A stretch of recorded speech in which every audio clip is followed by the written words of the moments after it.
What's going on, y'all? I just got done with my day job here, and yeah, you can see that mess behind me, my co-workers. But anyway, for today's video, I actually would like to talk about the Upstarts by Brad Stone. And look at that picture there. There's the cover. I actually don't have the physical book because I listened to it on audio, on Audible. And yeah, so anyway, the book was actually quite interesting, and it was actually my first time to listen to a full audio book. And I thought that, the experience of listening was all right for me. As you can tell from my expression, it wasn't perfect, because actually I like to hold that physical book in my hand and mark it up and take notes, whereas if it's audio and you're listening to it while driving, then yeah, you can't take notes. Although I suppose you could sit there as if you're going to read a regular book and then take notes in a notebook. That could also work. Anyway, that's the book itself. There were a couple takeaways that I got from it. Before I talk about those takeaways, I just want to mention a few things about the writing. Now, Brad Stone approached the book kind of like a biography for the companies, and his focus was on the CEOs of both companies. I think Brad Stone did a very good job of showing how those CEOs building up their application, starting out so small, and then some people thought, oh, these guys are crazy, like why would anyone ever want to ride in a car with a stranger, or why would anyone ever want to stay in a stranger's house? So the concept at the time that these companies first started was quite crazy, but these CEOs just pushed through because they had an idea that they believed in. And I think I really loved Kalanick's story the best. And he's got a really brash personality. He's very straightforward, and he gets done what he wants to get done when he wants to get it done. In fact, kind of breaking some laws along the way. And both companies had to jump through so many hoops to, get done what they needed to get done. Such as for Uber, there's a bunch of taxi regulations. All in each city, it's different. So taxi regulations, they had to jump through those hoops. And then for Airbnb, they had to jump through like hotel tax loops, and there's also different laws about how long you can have a guest stay in your house and things like that. So they worked through all these issues, and they're still working through them now. This book was, back in 2016, so just a couple years ago, and a lot has happened since then. So the first takeaway that I got is to basically persevere through any sort of loops that you have to jump through. And, don't take no for an answer, basically. If someone tells you no, you got to figure out a different way to go about to accomplish your goal. Okay? The second thing that I kind of got from the book, or at least some of my own thoughts about the book, is technology just keeps on changing and developing, and we already know that, obviously. So we have to be prepared. Whether we are if we are an entrepreneur, then you must take advantage of the new technologies that are available. And actually, I put that in one of my other reviews, bold, where it talks about new developing technologies. Same idea for Uber and Airbnb. At the time that these were created, they were so unique. And now they're a norm around the world.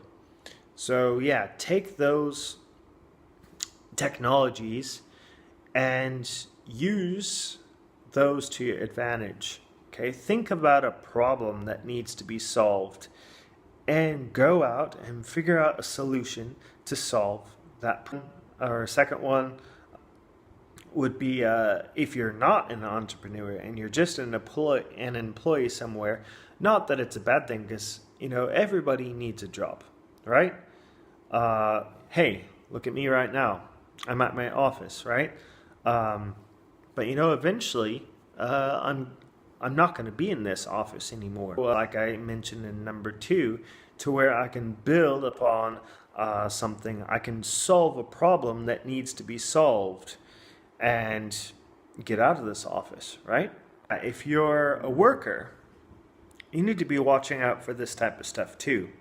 Okay, so like just taking for example, so Uber took a lot of jobs away from taxi drivers. So you look at that and it's like, okay, what else is technology going to disrupt and displace? Teachers. Okay, so I know for a long time in the future, for sure, teachers will still be around, but maybe language teachers might not be around so much longer. Think about that, right? We have translation apps that are getting very, very good. And, I'm not saying that language jobs will disappear.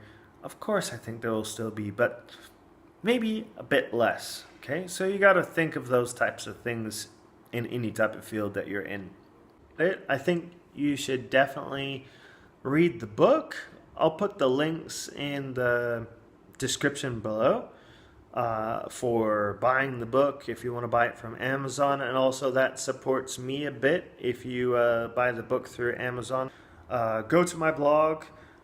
I wrote a whole detailed review about the Upstarts book, so you can check that out, read it.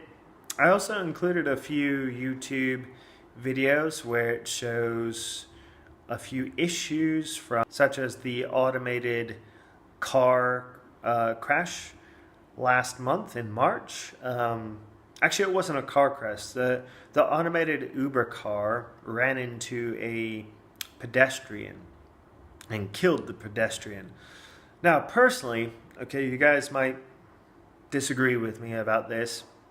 Yeah, everyone has their own opinions, right? And you can express whatever opinions you want in the comments.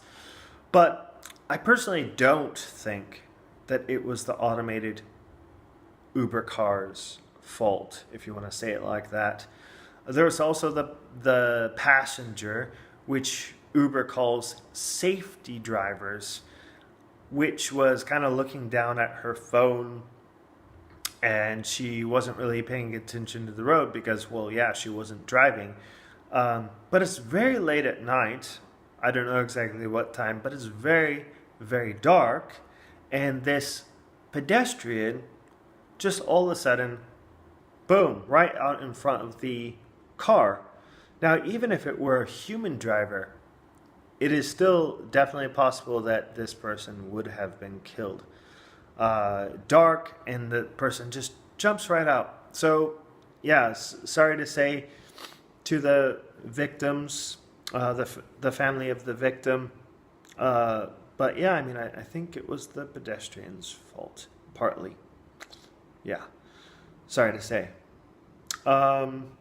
So there's, certain problems that Uber is going through. And then Airbnb, I also included a video about the racial problems. Now, of course, that is really not Airbnb's fault because they already have regulations, guidelines, and rules for if you pull a racial slur on someone and you refuse service to someone because of race, then you are going to get fined.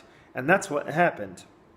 There was an Asian American woman who has been living in the U.S. since she was 3 years old. She booked a Airbnb room with the host, and the host was all good until she found out that she was Asian. The guest was Asian. And then she said something about along the lines of, oh, this is because of Trump. Okay, we're not going to have these foreigners tell us what to do. This was eye-opening and scary and terrible. I included the video in my blog post, so if you want to check it out, definitely check it out. I will also put the link down below if you're interested in watching something like that. Okay, I believe that's about it for the review. I hope you enjoyed it. I kind of rambled on a bit, but hey, that's okay. Make sure you hit the subscribe button. Hit the thumbs up if you like this video. If you thought it sucked, hit the thumbs down. And I will see you next time, for sure. Always remember to share what you've learned with the people you care most about.